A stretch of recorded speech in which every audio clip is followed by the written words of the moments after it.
There's a new phenomenon taking place every weekend in the world of teenage parties. It's one that's taken police, insurance adjusters, and some parents by surprise.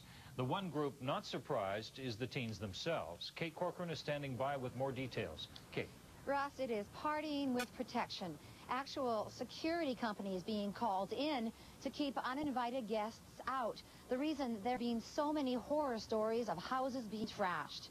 In tonight's special report, we show you why so many teens want security at their parties. You don't just walk into this graduation party. At this midnight celebration, getting in means line up. Can I get your IDs as you're coming in, please? Thank you. And if you can leave your keys with Sarah. A correct name on the guest list is a correct password to enter. What's your name? Last name? There are a few rules tonight. No drinking and driving. No coming and going. And above all, no uninvited. Hello. All right, have a good time, guys. Enjoy yourself. Whether you're in the west side or the east side or in Richmond or in North Van, it's you've got the same potential problems. The thing is, if you're going to have a party, it's got to be controlled. Control at this party means private security, and this very youthful crew of security guards that's cornering the budding market of high school parties.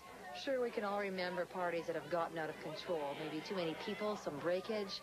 But what's been happening lately, particularly on the west side of Vancouver, with groups of guys roaming just to trash houses, is just too much for some. A gang came to one party I was at, and they, trashed the whole house. I guess I was just worried about people trashing my house and it getting out of control. With cellular phones, it's really easy to get around and find out and just show up for parties and trash them. And trash them they do. The friends of friends who nobody knows. The uninvited. Carpets destroyed with paint. Pictures smashed. A floor register stuffed with garbage and soot. You don't expect it's going to happen to you. There were holes in the wall. There was lighting fixtures down. The place was covered in glass. Every window in the house was broken but one. Glass still glitters from untouched gardens. After trashing the inside, vandals drove by and threw rocks at the house every half hour till dawn. That was sheer terrorism. I mean, we were just absolutely petrified, and it was for my daughter. Where would you hide your child? Girls screaming, everyone was just running. Everything was ruined that could have been ruined within a 20-minute span. That was the worst I've ever seen. They all attended the so-called small secret party. Secret from out-of-town parents, but not from 150 strangers. Are you an isolated example? Not isolated. Far from isolated, and all these high school students know it. Police know too. That happens all over. Again, they tend to go in spurts, and again, as I mentioned before, grad time seems to be the biggest influx of problems at house parties. But precaution comes with a price tag, and it's not the kids who are paying, it's the school.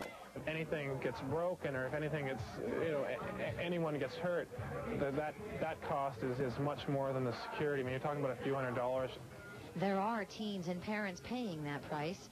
Provident Security is patrolling one high school house party every month, and 11 grad parties so far this season. It's just kind of extra precaution. I don't think it does any harm, and no one really minds about it. You haven't had any complaints? Just safety gives everyone the feeling of safety.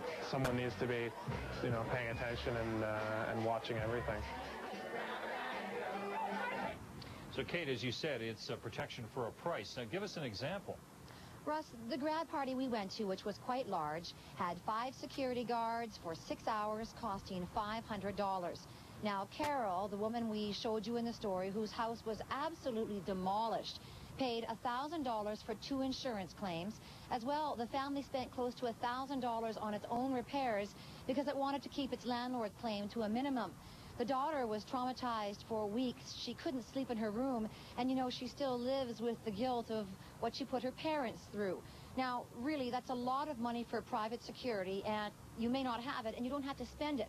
But if there are any plans for a teen party, make sure there are also plans to have many adults around. Kate Corcoran reporting live tonight from Vancouver.